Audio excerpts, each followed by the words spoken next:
hope you have a blessed day, and I hope this will help you start the day.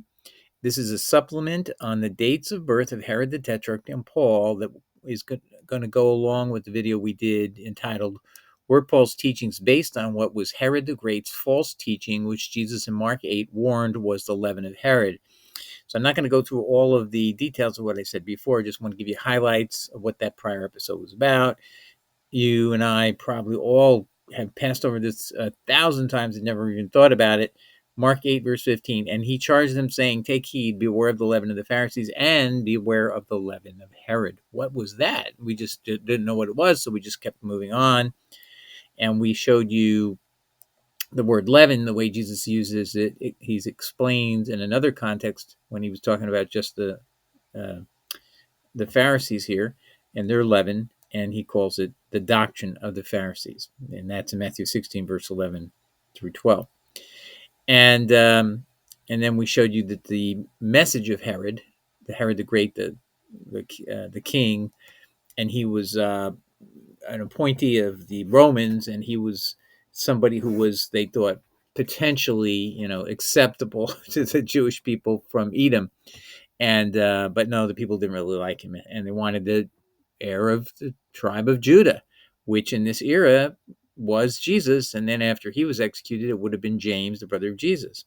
Anyway, but his apostasy, meaning turning people away from God's word, was to tell people that God didn't give the law in Exodus 20, even though it says God spoke. And that's what the Jewish scholar says. That's who it means. That God speaks the words of the Ten Commandments aloud directly to the people. No, this King Herod, he's got to undermine God's law and try to distance him from it. And he said it was given by angels, not by God. And right, so then I did a word search on teaching and the King Herod, and I came up with this. Perhaps the best proof of this belief that the law was given by angels, and in this guy, Steve Shirley, Christian, admits it's just tradition. It's nothing where God's law says it was given by angels, but he actually will tell you what King Herod's doctrine was, without realizing Jesus condemned some doctrine of King Herod, and yet he's not realizing and putting two and two together. Anyway, let's listen to what this doctrine was that King Herod taught. And it's the only thing that we know that he ever taught. And it's in a speech that's in the Book of Antiquities of the Jews, Book 15, chapter 5.3. And I provided that chapter in full from an original text online. But let's read it from what he has, and it's identical to what I found. The Jewish historian Josephus, in his writing Antiquities, Book 15, chapter 5.3, when he quotes King Herod, who said, quote, we have learned from God the most excellent of our doctrines and the most holy part of our law, the Torah, the Ten Commandments, by angels. So we have learned from God the most excellent of our doctrines and the most holy part of our law by angels. That is clearly what Paul teaches in his Galatians 3:19, and he's going to tell you it was established through angels, and the law was a schoolmaster, but we're no longer under a schoolmaster, so this law has faded away. A law that is eternal for all generations, said 27 plus times in the Torah and the Psalms. I mean, unbelievable that you could just say it's gone in the first century. But anyway, that's what he does. And that's in Galatians. Let's be sure we have that. Galatians 3:24-25. It's a temporary thing. Jesus said that not one jot or tittle will go away from that until the heavens and earth disappear. But Paul seems to have a different contrary instruction from, well, he doesn't quote anybody. Do you see any quote of God in any of this or Jesus? No, it's just made up stuff from whom? King Herod. Why? Let's go on just to read quickly what I said in the prior episode. Galatians 4:3 and Galatians 4:9-10. Paul's going to now derogatorily talk about these angels and say that the Galatians who want to observe Shabbat days once in years and so on, he's saying that you are now in bondage again to the weak and beggarly elemental celestial beings. That's what he actually says here, but it's not translated correctly in King James. But Vincent tells you, no, elements means angels of the elements of water, fire, and wind. That, he says, is the best explanation of what Paul is saying. So let's listen. And Paul says, even so, when we were children, we were in bondage under the elemental spirits of the world, the elemental angels of the world. Verse 9, but now after you have known God, or rather are known by God, how you turn again to the weak and beggarly elemental angels, whereunto you desire again to be in bondage. So again, if these if you think about it, the Sabbath command is in the Ten Commandments, and Paul is saying that law, according to King Herod, was given by angels. He doesn't quote King Herod, but that's who he's relying upon, obviously, that this law was given by angels, and that people want to be in bondage again to that by observing days. Here it says in verse 10, you observe days and months and times and years. So they're trying to observe the law again, and he's condemning them for that. It's just, he's shocked and horrified that they want to do God's word. And remember, Paul doesn't know the gospel to the Gentiles. Is right there in Isaiah 56, 6-7. It says, I'm going to welcome into my holy mountain those Gentiles who do what? Who don't observe my law, who turn away from my law. No, who observe and do not defile the Sabbath, and who keep the covenant, meaning the Ark of the Covenant, which were the 2 tablets of stone, meaning the 10 commandments. So that was the message of God Yahweh in Isaiah 11, which talked about his holy mountain, the millennial kingdom, according to Christian scholars. And then later, the millennial kingdom is picked up again in Isaiah 56, 6-7. And he says, I'm going to welcome on my holy mountain those Gentiles who keep the Sabbath from defiling it and observe the covenant, meaning the 10 commandments. Anyway, and if you, people say, but there's a new covenant. Yeah, if you go read Jeremiah 31, verse 31 and 33, you'll see it's not what you think. It says, it's not that the Torah will be done away with. It's going to be the Torah is more intensified, that my Torah will be put on your hearts, not just on tablets of stone. So it was not to take the Torah away. It was to intensify it. And that's what Jesus' parables and analogies and metaphors are all intended to do, to make the Torah more memorable. You don't even know the Torah that Jesus is quoting and referencing in all these parables and all of his metaphors and so on, because we don't know the Torah like in the prophets as well as we should. But if we did, everything Jesus says would sound very familiar. But we're dumb Gentiles, and that's just a fact of life.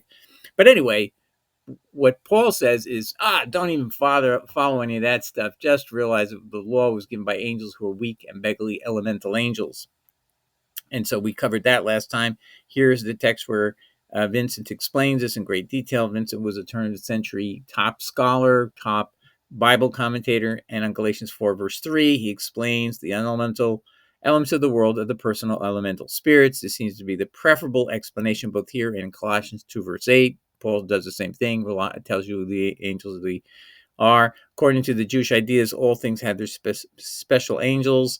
And then there was an apocryphal book that Paul had this in it too, in about 150 BC. And it had the angel of the presence, the angel of adoration, the spirits of the wind, the clouds, darkness, hail, frost, thunder, and lightning, winter and spring, cold and heat. So those latter ones, Vincent is saying, are the elementals angels. And that's what this book, the Book of Jubilees, an apocryphal book, a non-inspired book, said the law was given by angels as well in 150 BC. But the one person who brought it to the fore was the famous King Herod in a speech that is actually part of the Josephus's Antiquity. So it's obviously a very well-known statement that it's spread around, and that's the leaven of Herod. Right? And now we're going to get close to where we have to start from, which is Paul. We're making a point that Paul had relied upon the leaven of Herod, right? And why would he do that? So it's important to get an explanation. Why would he be so attached to King Herod and his lessons and his teachings?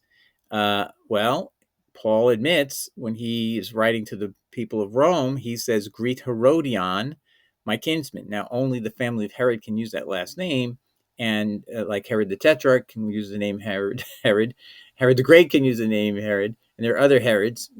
Tetrarchy means there were 4 divisions of the kingdom of Herod the Great to his children, and one of them was Herod the Tetrarch, and that means they can all use that name, but nobody else. Herodion would mean a son or grandson of one of these people, because the word ion there means a diminutive, a smaller type person. Compared to Herod, you would be Herodion. You'd be a son of or grandson of. And my kinsman means my relative. So Paul is saying my relative is King Herod's son or grandson, and that would be very impressive to the Romans there. So to realize one of their people that they all know about is somebody that is connected by kinship, by family, blood, to Herod. See, so Paul thinks this is a good thing to tell these people, but it's a very terrible thing for us to know he is a relative of King Herod. That really tells you everything you need to know about Paul. Anyway, next, something likely to help this appeal that he's drafting these books. The book of Luke and the book of Acts are both being drafted for O Most Excellent Theophilus, a title which fits the magistrate judge who assists Nero for the pending appeal that these two books are submitted to Theophilus prior to the appeal at least 2 years earlier. They did not get, the book of Acts does not get to the appeal at all, which tells you this had to be written before that appeal was resolved. And eventually, by the way, the appeal was successful. So anyway, but the next example here of proximity between Herod the Tetrarch and Paul, Herod the Tetrarch being the person who put that crown of thorns and the bloody robe on Jesus, that bad guy who sends him back to Pilate with the obvious message, kill this guy, that guy is somebody who is in close proximity to Paul as children, I believe is what is suggested here. And but there's other suggestions I want to show you. The last time I actually threw out the idea of nursing, and because now I've discussed this issue, is even though Paul and Jesus can be within 4 years of each other by birth, because there's a lot of other possibilities, I would say the idea that Paul was he could be within 4 years, but would they be nursing at the same mother's or a nursemaid's breast as children? Is that what is being said here, or it's something more like they're all intimate childhood friends and schoolmates? So that's what I think it is, and I want to now suggest that is the stronger alternative. But let's look at it again, refresh again, and see all the possibilities, and then you can make your own decision. Acts 13:1. Now, what I also explained last time is to read anything in Greek, you have to read the sentence. And this is a single sentence with no punctuation, no commas, no break in thoughts, and that's called continuous script, continuous writing. And to translate Greek properly, the last thing you must do after you've figured it all out what the words are, you have to now read it out loud. Now, reading it out loud, listen to this. And I'm going to actually change it to intimate childhood friends so you can get it. Now, there were in Antioch in the local church prophets and teachers, both Barnabas and Simeon, who was called Niger, Lucius the Cyrenian, and Manaen, the intimate childhood friend of Herod the Tetrarch, and Saul. Okay, so now let's go and read the different possibilities. I've already told you one was nursed with another. In other words, shared a common nursemaid, not a that was frequent in that era that people would do that. Just like Moses was nursed by not his own mother, but by another mother, and it was a slave of somebody else. So that is not uncommon in that era. So I threw that out as a possibility, but someone brought up the ages and the dates and all that. So the proximity of Herod the Tetrarch to Paul is about could be only Herod the Tetrarch was born in 20 BC, and Paul could have been born as early as 16 BC. So there would be a 4-year age difference. So that's possibly, but nursing 4 years apart, that seems pretty unusual. But this idea of being proximate when they're young as children is what I think is the meaning here. And so Mouncy, to convey that, tries to say Manaen was the foster brother, meaning an adopted brother. I don't think they had foster children units of the government none of those days like we do today. So just a adopted brother of Herod the Tetrarch and Saul, which would be very intimate. And so I'm kind of would love to go with that, but I want to be, just look at other options. And the other option would be, if you see carefully, it does say one brought up with another. So this idea of proximity at your youngest years is suggested in the NIV, and also the KJV picks that. So brought up with Herod the Tetrarch and Saul. But in further reflection, I looked at the last definition here, intimate friend, friend of the court. Now, intimate friend, that seems to fit here better, and it would be an intimate friend, particularly when you're young, because notice it says educated with another, intimate friend. So this idea of it's something in your childhood, something that you're brought up together, is about that meaning of nursemaid, even though it's not literally probably true here. There is this idea that when you were very young and would have been in an age where you'd be nursed, still like children, you're still in the, not in the cradle, but maybe one of you is in the cradle and the other isn't. So, a 4-year-old, a 1-year-old. Paul could be a 1-year-old, and Herod the Tetrarch is a 4-year-old. Whatever. You're still close. You're in the proximity of being in that nursing period, but you may not be all nursing. That's not maybe the literal meaning, because you could just be brought up together. You could be educated with another. You could be intimate friends. So I'm going to suggest the best meaning here is Manaen was the intimate childhood friend or schoolmate of Herod the Tetrarch and Saul. So, but any which way you cut this isn't a good thing for Paul. He is not only related to a son of Herod the Great or a grandson of Herod the Great, but he also was raised, brought up with, as that's King James, or he was an intimate childhood friend, along with Manaen, with Herod the Tetrarch and Saul. They're buddies. These are three buddies. And now you're going to say, why does Luke include this? Well, remember, as Mr. Malk in his book In Defense of Paul proves, Theophilus is addressed as most excellent Theophilus, an indication that he is the magistrate judge who's assisting Nero on the pending appeal. It's obvious these works are written and drafted to win an appeal. Paul has to get acquitted. He does, by the way. Eusebius and Jerome both say the appeal is successful, and he's able to leave, and he goes to Spain, and then he goes out of the world, departs out of the world in Spain, according to First Clement, chapter 5. But the point is that Paul is very close to Herod the Tetrarch, given this expression, and this will help the appeal drastically. Trust me, this is like one of the most important lines. There are a couple of key lines in the entire book of Acts, and this has to be the most important. So you're going to say, why would he admit to this and show Christians that Paul has this closeness to the very Herod the Tetrarch, who, he was the one who sent Jesus to his death, sent him back to Pilate. Pilate wanted to know, should I kill this guy or not? And what do you see? Is he a rebel? Should I kill him as a rebel? And and Herod the Tetrarch guys send him back with a crown of thorns and the robe with blood on, and the blood dripping from Jesus' head due to the thorns cutting into his flesh and of his head. So you have to understand that that's a positive here for Paul, not for Christians. I always say the book of Acts was not written for Christians, contrary to your belief. It has very many facts that you would not want to even know as a Christian. Right? Do you really want to know that Paul is this close to Herod the Tetrarch that somebody could say Manaen is a childhood friend of Herod the Tetrarch and Saul? No, you don't want to know that. You want to resist that, right? That's what a lot of you already resisted. But that's what's going on here is Luke wants to win this appeal, and he's going to pull out all the stops. He's going to say stuff like this. He's going to allow Paul to say things that are outrageously biblically false, for example, but suit the trial.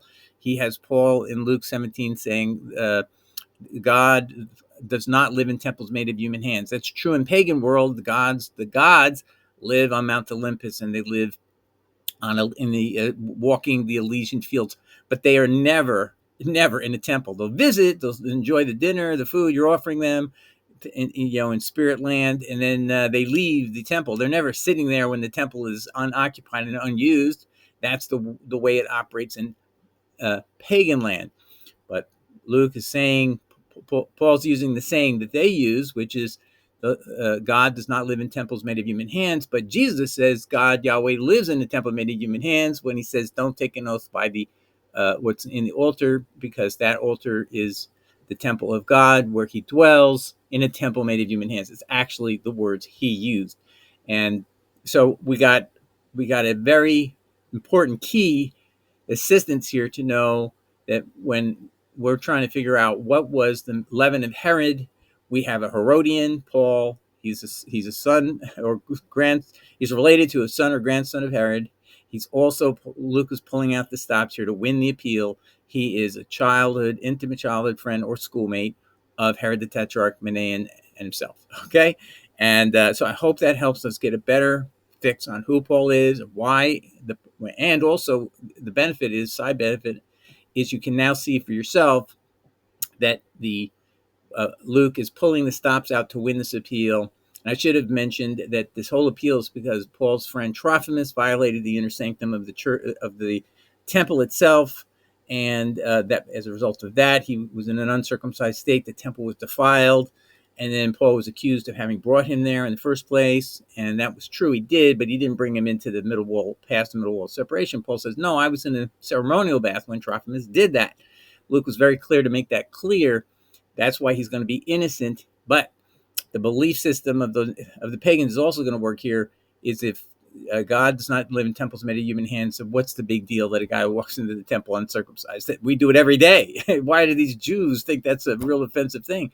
Well, God said it's abominable, and if anybody does that, comes to my temple that way, I will abominate it. I will destroy my temple. And guess what? Took only less than one generation, and God's temple was destroyed. The armies of Rome sieged it and tore down every rock, every stone of the temple. All right. God bless everybody. I hope that helps you. Ciao. Bye.